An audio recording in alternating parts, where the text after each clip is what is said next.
उदय सामंत फडणवीस की चिट्ठी लेकर राजभवन गए हैं।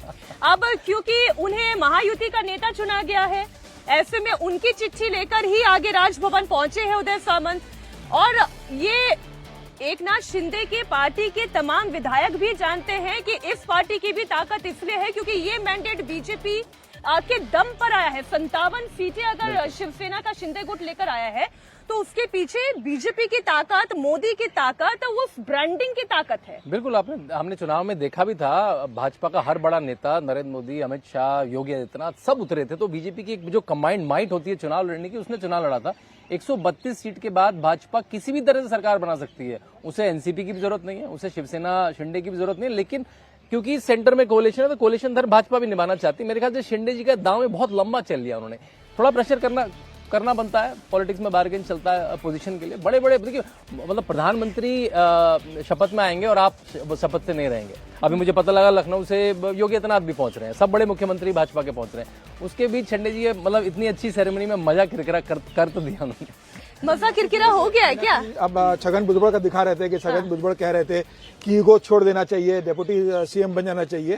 तो मैं 2009 की घटना याद दिलाता हूं। 2009 में छगन भुजबल उप मुख्यमंत्री हुआ करते थे, तब अजित पवार उप मुख्यमंत्री नहीं थे। अजित पवार ने जिद करके शरद पवार से खुद उप मुख्यमंत्री बन गए और उनको खाली कैबिनेट मंत्री बनाया।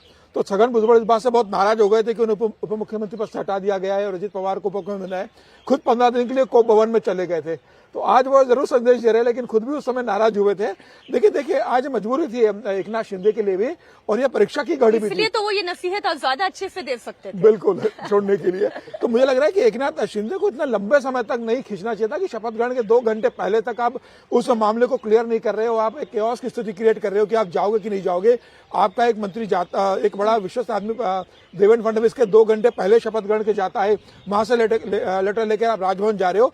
मुझे लगता है सुखद स्थिति तब होती जब कल तीनों नेताओं ने जब पत्रकार वार्ता ली थी, जिसमें एकनाथ शिंदे थे, देवेंद्र फडणवीस थे और अजित पवार थे। जब उस पत्रकार वार्ता में अगर ये कह देते कि हाँ कल मैं शपथ ग्रहण करूंगा, जैसे अजित पवार ने कहा था, अगर वैसे एकनाथ शिंदे कहते तो बहुत अच्छा रहता। उसी दिन अगर वो ये कह देते तो उससे ये समझ में आता कि एकनाथ शिंदे का भी दिल बहुत बड़ा है। ठीक है, मुख्यमंत्री का पद उनसे गया, लेकिन वो भी वैचारिक तौर पर इस महायुति में जुड़े हुए हैं। और देवेंद्र फडणवीस जब बड़ी बीजेपी ज्यादा सीटें पिछली बार भी लेकर आई थी, उसके बावजूद उन्होंने उप मुख्यमंत्री का पद स्वीकारा। तो ये तो 57 सीटें हैं एकनाथ शिंदे लेकर आए हैं, वो भी स्वीकार कर सकते हैं। लेकिन अब थोड़ी देर हो गई है। बिल्कुल उदय सामंत चिट्ठी लेकर राजभवन पहुंच चुके हैं और इंडिया टीवी पर इस वक्त शिंदे के विधायक हैं।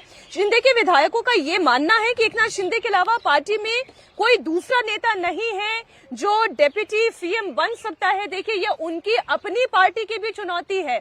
वो नहीं चाहते कि एकनाथ शिंदे के अलावा भी कोई उस पद के लायक उतना बड़ा हो, इसलिए वो भी ये चाहते हैं कि एकनाथ शिंदे ही उप मुख्यमंत्री बने। ये तो देखिए मेरे पीछे का अपना कैलकुलेशन है, ये चर्चा है, लेकिन उदय सामंत ने क्या कहा वो आपको सुनाते हैं। मेरे साथ है शिवसेना के तमाम नेता उदय सामंत जी है, भरत गोगोले साहब है, प्रकाश आंबेडकर साहब है, चंद्रदीप नरके साहब है। तमाम लोगों से मैं पूछूंगा, शिंदे साहब जो इस सरकार में उप मुख्यमंत्री बनने जा रहे हैं और वो भी जो है आज शपथ लेंगे। तमाम नेताओं की और कार्यकर्ताओं की, शिवसेना के तमाम विधायकों की यही इच्छा है। सामंत साहब, शिंदे साहब कैबिनेट में होंगे। आपने कहा कि उनके अलावा कोई भी जो है मंत्री उप मुख्यमंत्री नहीं बनेगा।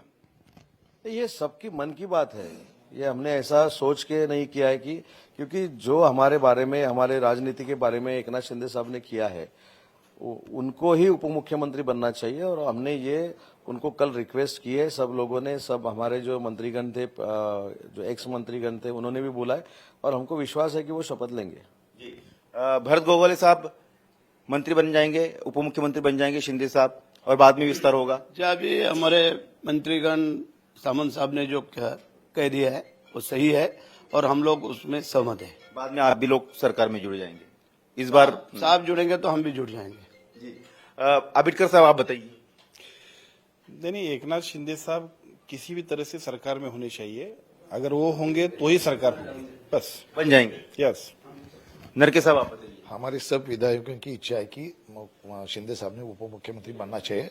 और महाराष्ट्र के सभी लाड़की बहना है, जो सब जनता है, शेतकरी वर्ग है, उनकी सबकी इच्छा है कि शिंदे साहब ने उप मुख्यमंत्री बनना वो चाहिए। बन जाएंगे तो फिर आप भी बन जाएंगे, बाद में विस्तार होगा। नहीं, हमको करना ही नहीं करना है, ये शिंदे साहब की इच्छा रहेगी तो बनेंगे, लेकिन शिंदे साहब ने उप मुख्यमंत्री होना चाहिए, ये हमारी इच्छा है। थोड़ी देर में हो जाएगा। मैंने बोला ना, 1 घंटे में इसका रिजल्ट हो जाएगा और सकारात्मक हो जाएगा। आपकी क्या है? 100% हमारे सब आमदार और हमारे कार्यकर्ताओं का यही कहना है कि मुख्यमंत्री साहब जो पहले हो अभी वो उप मुख्यमंत्री की शपथ लेना चाहिए कि कार्यकर्ताओं की मांग है। तो ये तमाम नेता विधायक सबका यही कहना है कि कोई किंतु परंतु नहीं है। एकनाथ शिंदे साहब जो है सरकार में हिस्सा होंगे, सीएम के साथ डिप्टी सीएम की शपथ लेंगे और शिवसेना के बाकी जो लोग हैं, बाकी जो नेता है या पूर्व मंत्री है, वो विस्तार में जो है उनका नंबर आएगा। जब विस्तार होगा तब उनको भी मौका